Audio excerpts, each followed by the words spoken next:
Welcome back to another episode of The John, your daily sports dump, where we plunge into the sports world.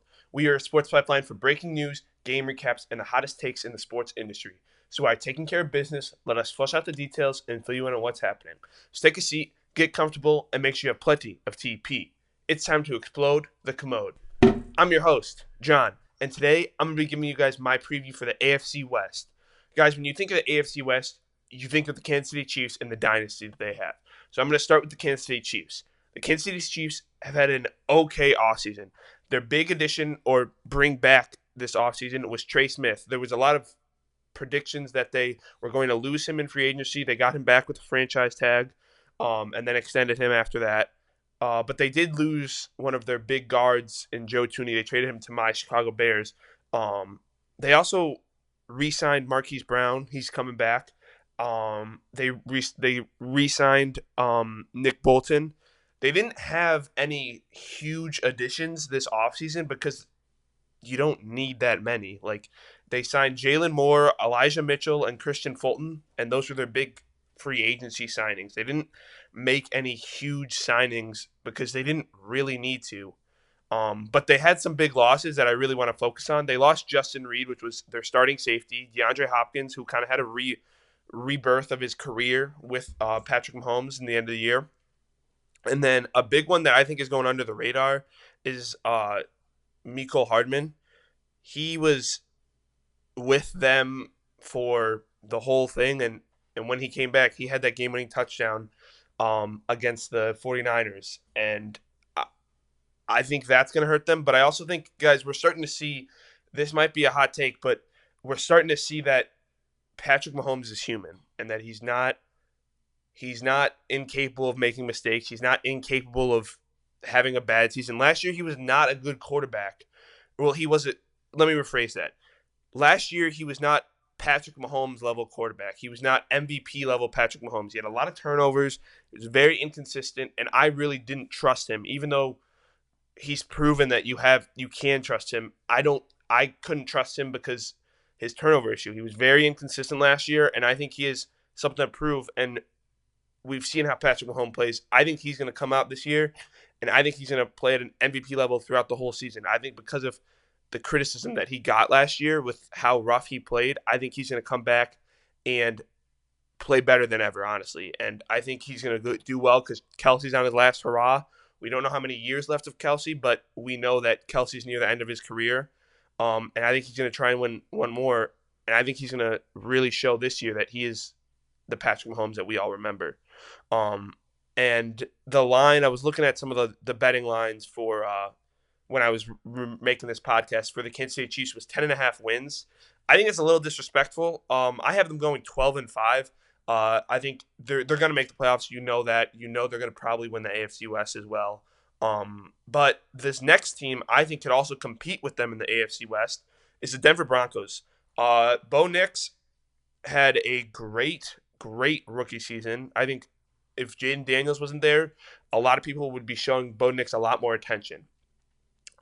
He had a great season, but not many people thought of it because of Caleb, who didn't really have a great season statistically and record-wise. He threw 20 touchdowns, had 6 interceptions, and compared to Bo Nix, who brought his team to the playoffs and was a rookie and had none of those expectations, they didn't really talk about him. So I think this year he's going to finally put his name more on the map, and they did a great job this offseason with signing people for him. They brought in Evan Ingram, who's, if you guys don't know, is one of the most underrated tight ends in the NFL.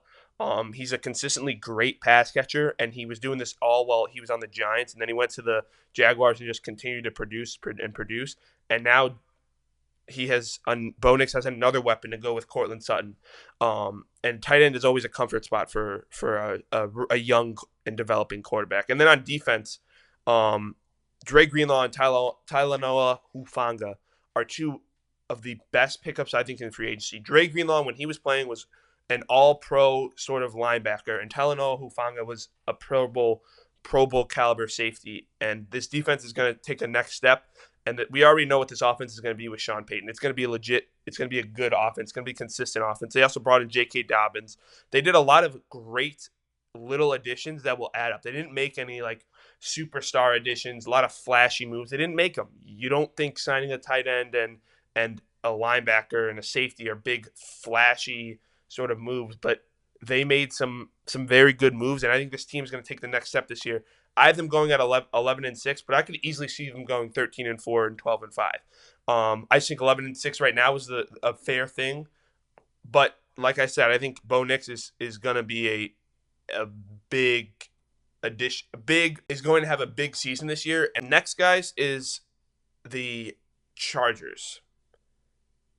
The Chargers didn't really make a lot of moves in free agency. They didn't do anything really in free agency except for UDFAs, undrafted free agents. Their big loss, though, was Joey Bosa, but he wasn't playing, and that didn't really affect them. But where they hit and where Jim Harbaugh has been so great is the draft. And I want to focus specifically on their first 3 picks. Omarion Hampton, Trey Harris, and Jameer Caldwell.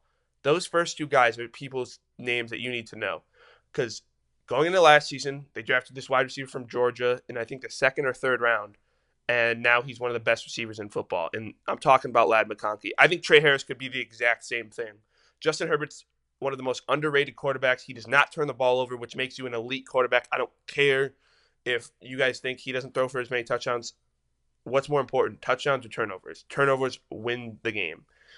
And if you win the turnover battle, you're going to win the game. And the Chargers did a great job of winning the turnover battle last year, and I think this year they're going to be even better because now you have Omarion Hampton, who was projected to go top 10. He was projected to go to 10 to the Bears throughout the whole draft process. So they're getting a stud, and they got him late in the first round. And Trey Harris is if you guys watch any of Ole Miss's games, Trey Harris was that guy. He was their number 1 receiver. He was their number 1 guy. He was the guy you put the ball in his hands and he'll make a play happen.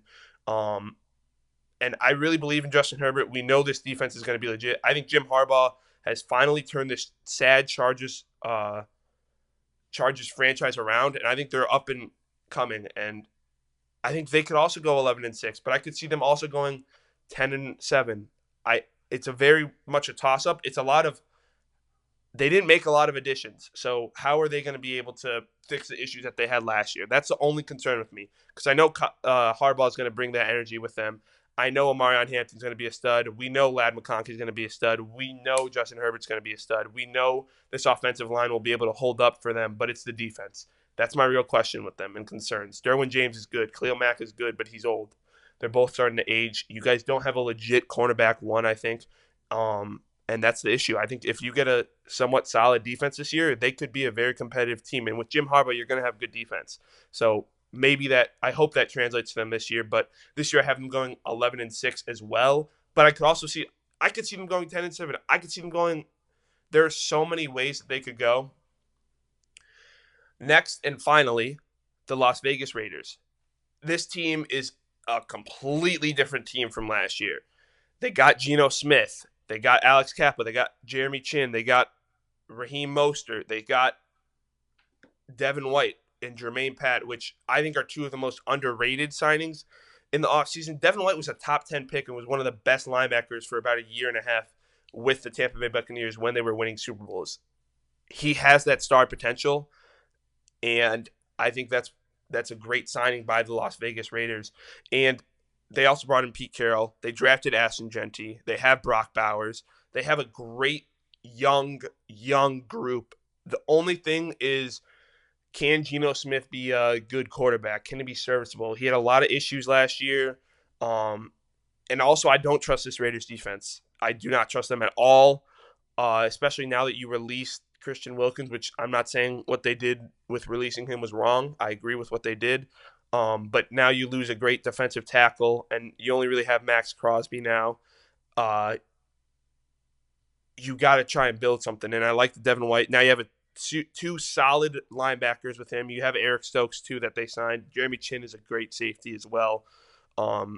So this team is going to be interesting. Their offense is going to be high-powered. You know that's coming with the Raiders, especially with Chip Kelly coming in. They're going to have a good offense. Brock Bowers is going to have a all-pro level year. I think Ashton Jeanty has the potential to be an all-pro this year as well. I don't think that's crazy to say that. We saw what he did in college. He was 100-something yards or less than 100 yards away from breaking Barry Sanders' record.